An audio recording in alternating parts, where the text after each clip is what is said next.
Good morning, guys. Today is the second lecture on the topic air refrigeration system. So, in case of high-speed passenger aircraft, jet aircraft, and the missiles, has introduced the need of compact and simple refrigeration system. They are capable for high capacity with minimum reduction of payload. When the power requirement needed to transport the additional weight of the refrigerating system are taken into account, air cycle system usually prove to be the most efficient. Introduction का पहला statement जो इन्होंने कहा वो क्या था कि भाई जितनी भी हाई स्पीड सिस्टम्स हैं जो above the ground level work करते हैं वहाँ पे रेफ्रिजरेशन की रिक्वायरमेंट बहुत ज़्यादा होती है और ये रेफ्रिजरेशन की तो बेसिक रिक्वायरमेंट है पहला कि इसमें लोड जो होना चाहिए मतलब अगर आप बोलोगे कि मैं अपना खुद का एसी या फ्रिज उठा के लेके जाऊँ तो it is very much bulky and we can not handle it तो सबसे पहला सिस्टम क्या है कि ये जो है इसका वेट लाइट होना चाहिए and secondly it is more economical as that of existing system मतलब अभी जो हमारे पास सिस्टम्स हैं जो हम घर में या कंपनी में या मॉल में यूज़ कर रहे हैं उससे वो हम मतलब थोड़ा इकोनॉमिकल रेट में होना चाहिए ओके तो ये जो दोनों कंडीशंस हैं इनको फुलफिल करने के लिए एयर साइकिल जो है वो अपने आप में एक बेस्ट सॉल्यूशन क्लियर है the cooling demand per unit volume of space are heavy as ordinary passenger aircraft require a cooling system capable of 8-ton capacity and a super consolidation requires a cooling system of more than 8 ton capacity. A jet flight traveling at 950 km per hour need a cooling system capable of 10 to 20 tons capacity. ठीक है मतलब statement ये दिया गया कि जब आप aircraft में बैठेंगे either it is may be jet engine और सिंपल पैसेंजर एयरक्राफ्ट तो उस दोनों केस में जो हमारी कूलिंग लोड है वो मिनिमम 8 TR की मतलब कम से कम 8 टन ऑफ रेफ्रिजरेशन हमें रिक्वायर्ड है और अगर एयरक्राफ्ट की बात कर रहे हैं जो चारों तरफ से कॉम्पैक्ट रहता है विथ ह्यूज इंजन उस समय आपकी जो रिक्वायरमेंट है वो 10 से 20 TR की है ठीक है to dissipate the heat load from 10 kilowatt of electronic equipment in a missile or other high-speed flight system, approximately 3 TR of cooling capacity are required. मतलब क्या हुआ कि अगर हम मिसाइल्स की बात कर रहे हैं जिसके अंदर में जो इक्विपमेंट लगे हुए हैं और वो इक्विपमेंट अगर 10 किलोवाट का uh, मतलब हीट डिसिपेट कर रहे हैं रिलीज कर रहे हैं तो मिनिमम 3 TR की रिक्वायरमेंट पड़ेगी the electronic equipment concentrates a heavy cooling load in a small area. It creates difficulty in transferring heat to air at high altitude.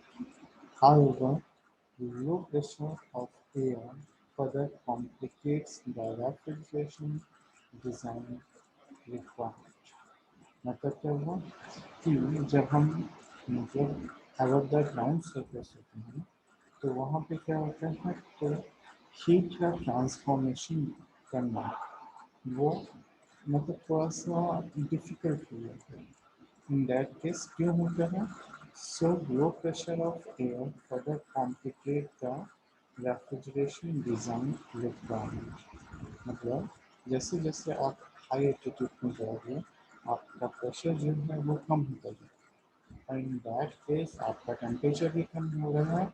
So transferring of heat from the contact of the aircraft to the environment is too much difficult. So there are six methods available for doing this type of refrigeration system. First one is the simple air cooling system. Second one is the simple air evaporative cooling system. Third one is the bootstrap air cooling system. The fourth one is the bootstrap air evaporative cooling system. Then fifth one is the reducing ambient air cooling system, and sixth one is the regenerative air cooling system. तो सबसे पहले मैं आपको फिर याद दिला दूँ evaporative cooling system मतलब क्या होता है। तो एक एग्जांपल लीजिए कि आपके हाथ में कुछ लिक्विड है, इस लिक्विड को आपने अपनी स्किन हाथ की स्किन के ऊपर लगाया, लगाने से क्या होगा, आपने जैसे फैन ऑन किया आपको ठंडक मिलेगी, वो कूलिंग प्रोड्यूस होगा। तो वो कूलिंग क्यों प्रोड्यूस होता है, तो वाटर का जो लेयर आपकी स्किन के ऊपर है वो इवोपरेट होता है, और मतलब ये इवोपरेट होने की वजह से आपकी स्किन के ऊपर एक कूलिंग लेयर डेवलप हो जाती है, और ये कूलिंग लेयर जो है आपके बॉडी का टेम्परेचर जो है वो कम करती है। ठीक है, चलिए अब स्टार्ट करते हैं। सबसे पहला जो है वो है सिंपल एयर कूलिंग सिस्टम। अब सिंपल एयर कूलिंग सिस्टम में क्या होता है, the main parts of the cooling system is this one. ये देखिए सिंपल एयर कूलिंग सिस्टम, इसमें क्या है, ये एक डक्ट बना दिया गया है, ये डक्ट में से रैम्ड एयर अंदर आता है। अब रैमिंग करने का क्या होता है, तो आपने ये देखा होगा प्रोसेस कि इस तरफ से हमने कुछ मतलब कुछ भी अंदर को पास किया और इसका माउथ हमने छोटा कर दिया, तो क्या होगा, ये कंप्रेस होगी और कंप्रेस होने के बाद अंदर जाएगी।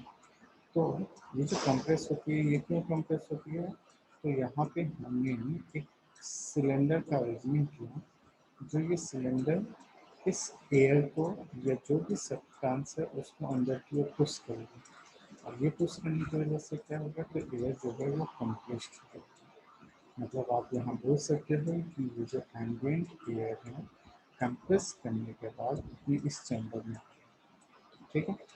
चलिए कंप्रेस होने के बाद जब ये अंदर चैम्बर में है तो वो क्या होता है, तो ये एक मेन कंप्रेसर में जाएगी, हाँ, ये कंप्रेसर जो है वो रन कर रहा है विद द हेल्प ऑफ, यहाँ देखो गैस टरबाइन रखा हुआ है, तो ये कंप्रेसर गैस टरबाइन की वजह से हेल्प कर रहा है, और ये कनेक्टेड भी है एक दूसरे से। ये देखो ये इससे कनेक्ट हुआ है, तो ये आपका कंप्रेसर चालू है। कंप्रेसर चालू होने की वजह से एयर जो है और कंप्रेस है। ये कंप्रेस्ड एयर को हम लोग दो पार्ट में डिवाइड कर देते हैं।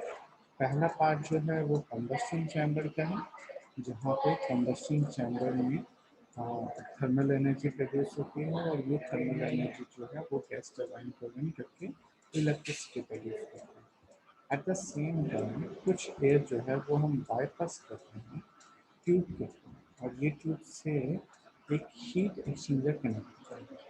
तो ये हीट एक्सचेंजर से वो क्या होता है कि इसमें जितनी भी क्वांटिटी में हीट रहती है वो हीट को वो एब्जॉर्ब कर लेते हैं।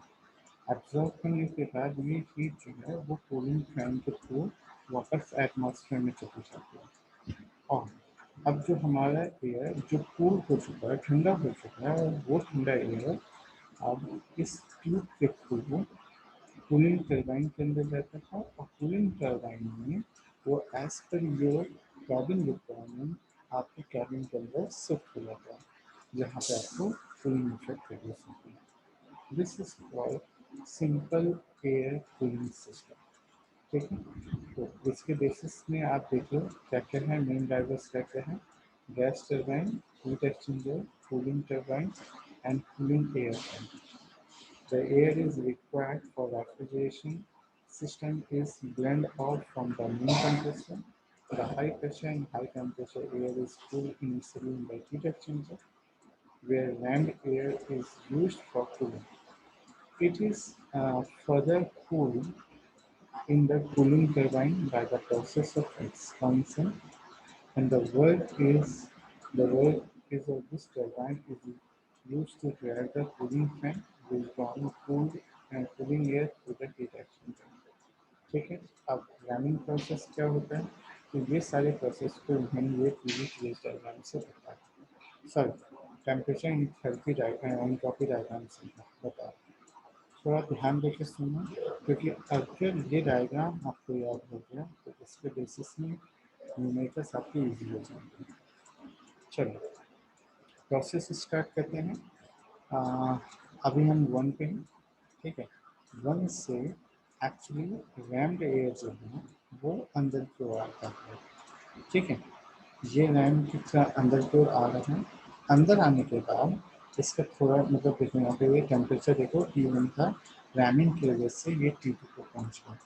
अब ये T2 की वजह से क्या होता है, मतलब T2 के आने के बाद इसका हल्का सा प्रेशर कम होता है और ये जो है कि प्रोसेस 2 से 3 की ओर जाती है। तो 2 से 3 की ओर जाने का मतलब ये हुआ कि यहाँ पे ये कंप्रेसर के अंदर जा रही है। अब कंप्रेसर में जाने के बाद क्या होगा, तो इसका टेम्परेचर अगेन कम होगा। मतलब ये जो आपका टेम्परेचर था T2 टेम्परेचर था, ये टेम्परेचर बढ़ गया और आपके मेन कंप्रेसर के पास पहुँच गया, जहाँ पे टेम्परेचर T3 है, मतलब 3.5। ये 3 पॉइंट जो है ये अब देखो कंप्रेसर से वो हीट रिलीज कर रहा है। रिलीज करने के बाद वो अब पहुंच रहा है आपके एक्सपांडर के पास। एक्सपांडर कौन को एक सेकंड में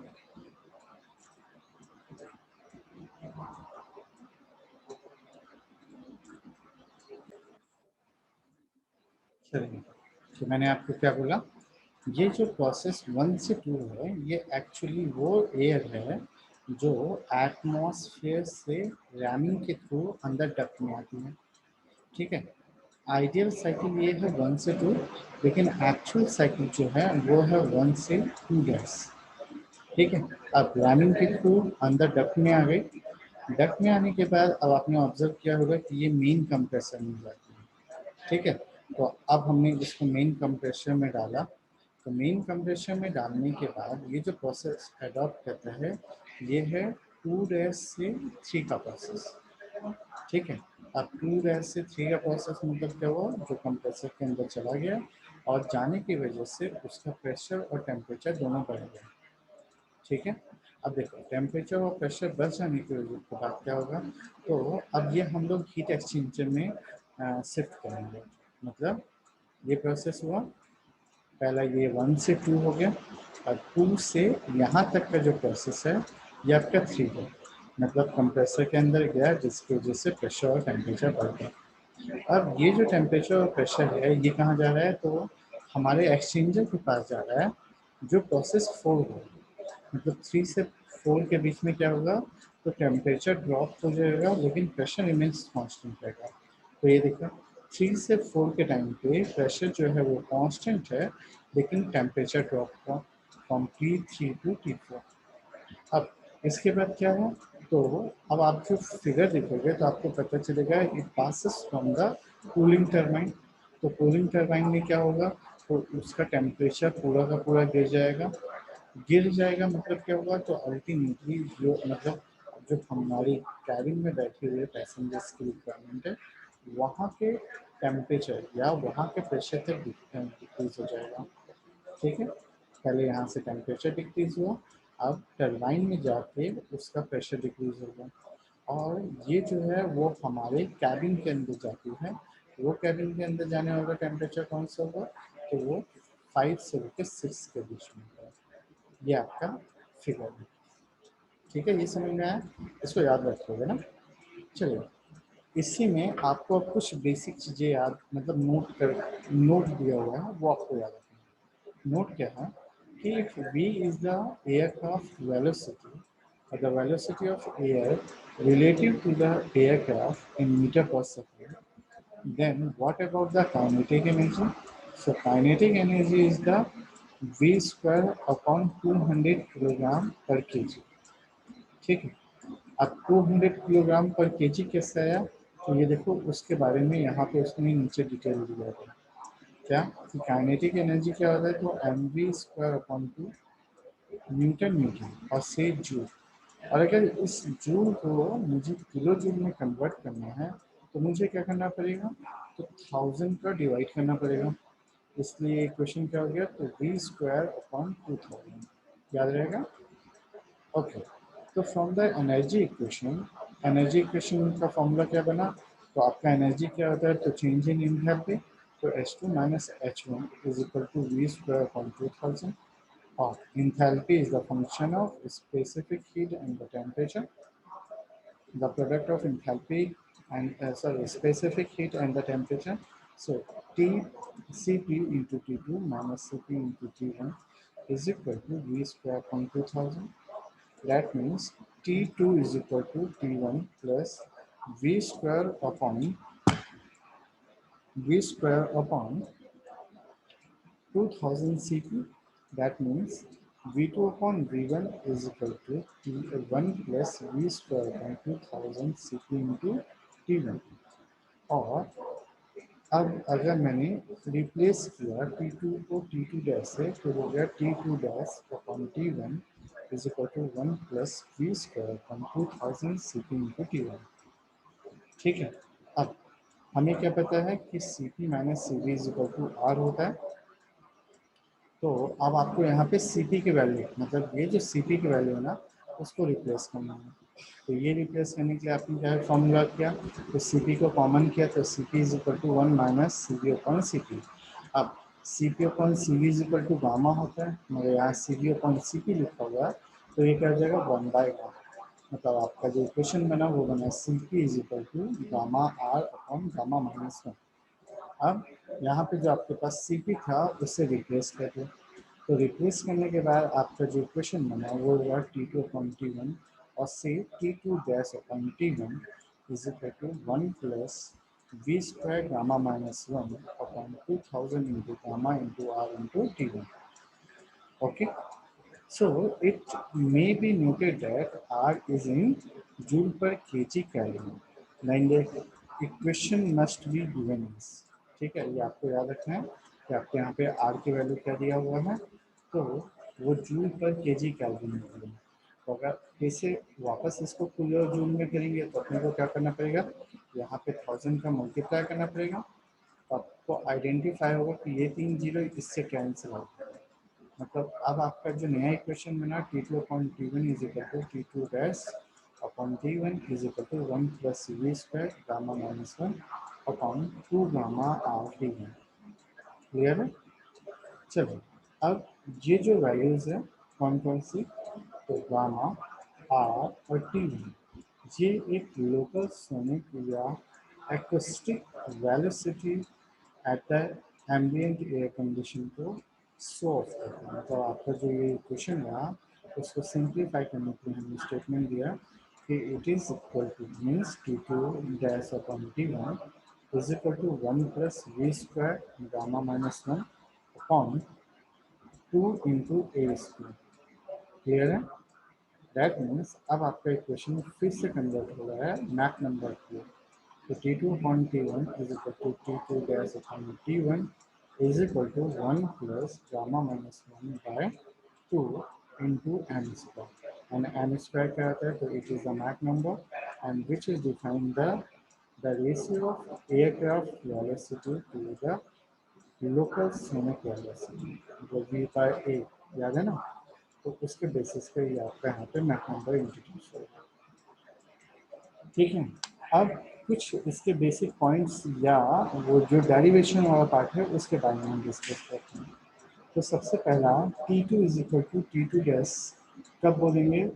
इसे बोला जाएगा stagnation temperature of the ambient air under the main compressor. The stagnation pressure after isentropic compression is given by क्या होता है, तो आपको पता है कि आइसेंट्रोपिक कंप्रेशन में आपको इक्वेशन जो बनेगा वो बनेगा, वो जो इक्वेशन था वो था T2 upon P1 is T2 upon T1 is equal to P2 upon P1 raised to power gamma minus one अपनी गामा। लेकिन अगर इसे प्रेशर के टर्म्स में लिखेंगे तो आपको जो इक्वेशन बनेगा वो होगा P2 upon P1 is equal to V2 upon V1 raise to power gamma upon gamma minus one. ठीक है,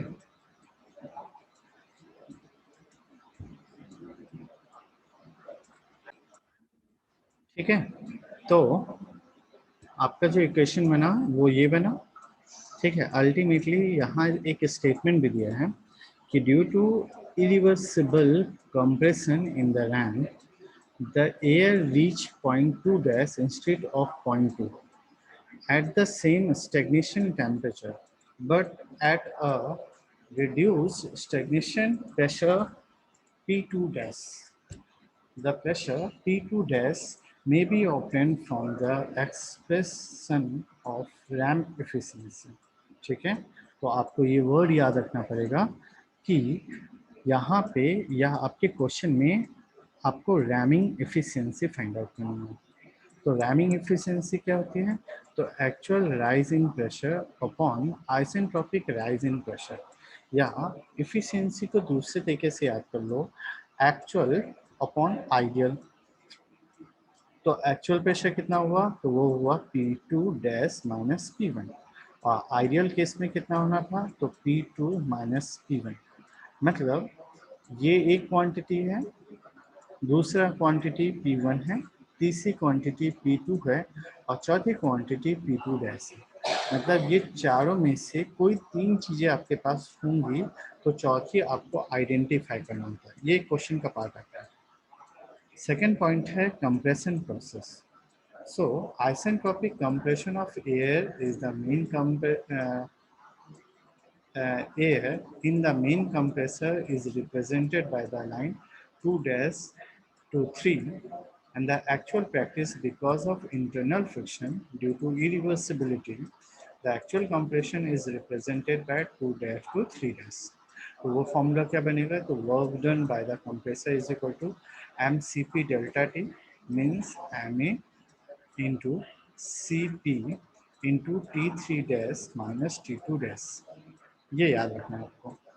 सिमिलरली कूलिंग प्रोसेस क्या होगा, तो compressed air is cooled by the ram air in the heat exchanger, जो मैंने आपको पहले ही बता दिया है। This process is shown by the curve 3 dash to 4. In the actual practice, there is a pressure drop in the heat exchanger, which is not shown in the figure, and the and the temperature of air decreases from T3 dash to T4। तो same है, आपका जो heat work done था वो था mcp delta T. इसी तरीके से हीट रिजेक्शन क्या होगा, तो mcp delta T means mcp a into T3 dash minus T. चलिए अब आता है वापस expansion ratio. The expansion process in which cooled air is now expanded isentropically in the cooling turbine as shown in figure, and due to due to the friction due to irreversibility, and the actual expansion in the cooling turbine is shown by 4 to 5 days, and the working is work done WR is equal to MACP into T4 minus T5 days.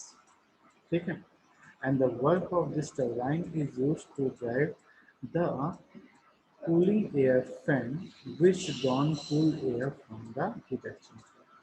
So आपका refrigeration process क्या होगा, तो air from the cooling turbine is sent to the cabin and cockpit where it get heated by the heat of equipment and the occupancy. This process is shown by F5-6। So आपका जो refrigeration process होगा वो कहाँ पे आके दिखेगा आपको, तो वो पॉइंट दिखेगा इस पर। ठीक है, एक्चुअली होना कितना चाहिए, मतलब आइडियल कितना होना चाहिए, तो ये होना चाहिए H6 माइनस H5। लेकिन एक्चुअल में क्या होता है, तो H6 माइनस H5 गैस होता है।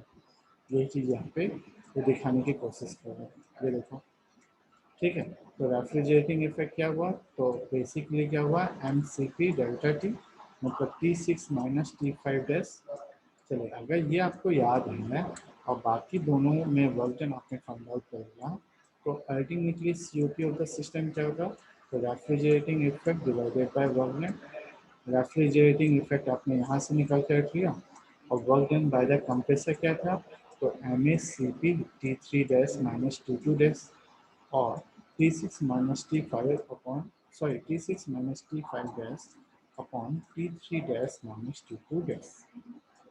ठीक है, अब कुछ टाइम मतलब अगर आप क्वेश्चन देखेंगे तो आपको आइडेंटिफाई कर होगा कि मतलब मैक्सिमम टाइम जो है ना वो टन्स ऑफ रेफ्रिजरेशन में आपको वैल्यूज देते रखा है।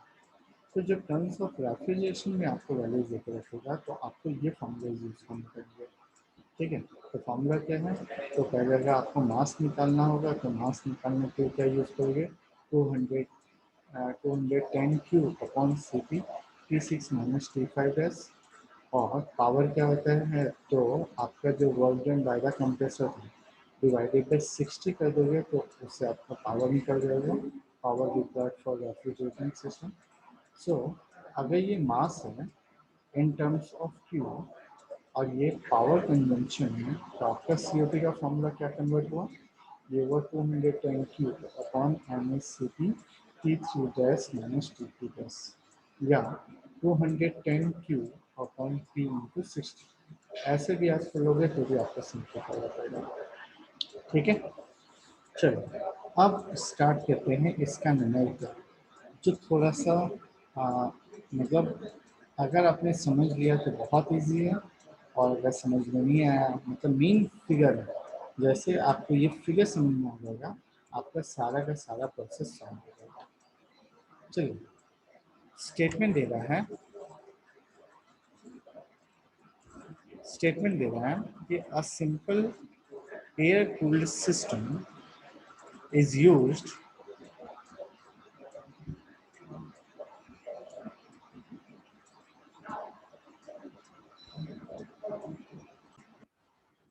air cooled simple air cooled system is used for an aeroplane having a load of 10 tons, and the atmospheric pressure and temperature are 0.9 bar and 10 degrees Celsius respectively. The pressure increases to 1.013 bar due to ramming. The temperature of the air is reduced by 50 degrees Celsius in the heat exchanger. The pressure in the chamber is 1.01 bar and the temperature of air leave the cabin is 25 degrees Celsius. Determine power required to take the load of cooling in the cabin and the COP of the system. ठीक है, तो बाकी सब कुछ given data लिखने से पहले आपका जो बेसिक काम है वो है आपका ये फिगर ड्रा करना। ठीक है, तो अगर आपको वो फिगर याद है थोड़ा बहुत समझ में आया, तो देखो सबसे पहले क्या बोल रहा, 10 टन है मतलब क्यू की वैल्यू आपको 10 टन दे के रखी है। अब एटमॉस्फेरिक एयर जो है वो 0.9 बार है और 10 डिग्री सेल्सियस है। मतलब अब आपको जो है आपके पास टेम्परेचर इंथैल्पी डायग्राम मतलब आपके पास होना चाहिए। अगर नहीं भी है तो भी आप ड्रॉ कर सकते हैं। आपने क्या किया, सबसे पहले वन पे रखा जहाँ पे आपने वैल्यू दी, P1 की वैल्यू 0.9 और P1 की वैल्यू 10 डिग्री। तो 10 डिग्री मतलब कितना हुआ, तो 273 प्लस 10 डिग्री। इसके बाद क्या बोला उसने कि the pressure increase to 1.013 bar due to ramming. अब देखो रैमिंग की वजह से, तो रैमिंग की वजह से ये पॉइंट आ गया, कहाँ आ गया, 0.2 पे आ गया। तो वहाँ पे वैल्यू कितनी है आपके पास, तो 1.01 बार, मतलब इस वाले की बात कर रहे हैं ना, ये 1.01 बार की बात कर रहे हैं। ठीक है, चलिए, उसके बाद मतलब T1 दे के रखा है, अब T2 की वैल्यू दे के रखा है 1.013 बार। अब the temperature of the air is reduced by 50 degree in the heat exchanger। तो आपका जो ये हीट एक्सचेंजर था वो ये था, मतलब हीट एक्सचेंजर के बाद तो आपको T4 की वैल्यू दे के रखी है। कहाँ गया? ओके, इसने यहाँ पे लिखा नहीं है मगर बाद में ये लेगा इसको, ठीक है। In the heat exchanger, the pressure in the cabin is 1.01 bar and the temperature of air leave the cabin। अब air leave the cabin जो होगा आप देखोगे तो ये इस पॉइंट को बोल रहा है, मतलब 6 वाले पॉइंट को बोल रहा है, इसलिए यहाँ पे उसने T6 वैल्यू इसको, तो T6 आपके पास 25 डिग्री दे के रखा है और P5 T6 की वैल्यू 1.01 बार। फिर क्या स्टेटमेंट दिया कि assume expansion and compression are isentropic and the compression is 3.5, मतलब P3 की वैल्यू आपको 3.5 बार देकर रखी है। तो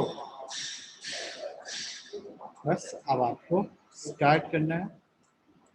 पहले पूछा है पावर, तो याद रखिएगा कि पावर का फॉर्मूला जब आपने यहाँ पे पढ़ा था तो एम का इम्पोर्टेंस था, क्योंकि ये जो है वो यूनिट किलो वाट में, तो आपको यहाँ पे क्या करना पड़ेगा, तो सबसे पहले एम भी फाइंड आउट करना पड़ेगा। तो ये देखो एम फाइंड आउट कैसे करोगे, तो एम फाइंड आउट करने के आपको क्यू की वैल्यू दे के रखिए, T6 की वैल्यू दे के रखिए, T5 मिसिंग है। अब T5 निकालना है तो आपने जो बेसिक टर्म्स लिए, मतलब या सिंपल लैंग्वेज में बोलो तो आपको T1 T2 T3 T4 T5 सारे टर्म्स T6 निकाल लीजिए, तो अल्टीमेटली आपका COP of the system and power consumption निकल जाएगा। तो सेम हुआ T2 upon T1 is equal to P2 upon P1 raised to power gamma minus 1 upon gamma। इससे आपका T2 की वैल्यू फाइंड आउट हो जाएगी। चलिए, फिर आता है T3 upon T2 is equal to P3 upon P2 raised to power gamma minus 1 upon gamma। सारी वैल्यूज आपके पास ऑलरेडी गिवन है, इसलिए इसके बेसिस पे आप T3 निकाल लेंगे। अब T3 के बाद क्या बोल रहा है, since the temperature of air is reduced by 50 degree in the heat exchanger, therefore temperature of air leave the heat exchanger कितना होगा, तो आपका ये जो 144 था उसमें से 50 डिग्री उसने मिस कर दिया, इसके बेसिस पे 94 डिग्री सेल्सियस आया, मतलब 367 केल्विन है। अब T4 की वैल्यू पता है और अब आपको T5 निकालना है, तो T5 के लिए P5 अपॉन P4 का इक्वेशन रखेंगे, जिसके बेसिस पे आपका T5 की वैल्यू निकल जाएगी। अब देखो आपको T5 की वैल्यू चाहिए थी, T6 की वैल्यू गिवन है, इसके बेसिस पे आप मास फ्लो रेट निकाल लोगे। अब मास फ्लो रेट निकालने के बाद आपने इस पर से power required by the system कितना होना चाहिए, तो आपने फॉर्मूला लगाया NaCP T3 minus T2 upon 60, इससे आपने पावर रिक्वायर्ड निकाल लिया। और ultimately COP of the system कितना होना चाहिए, तो आपके पास फॉर्मूला दिया हुआ है, वो फॉर्मूला में पुट किया, आपका जो वैल्यू आया वो है 0.33। क्लियर है ये चीज़? चलिए, अगर ये क्लियर है तो इसी बेसिस पे आपको ये सेकंड न्यूमेरिकल करना है और मुझे सेंड करना है। आज के लिए इतना काफ़ी है। Thank you very much.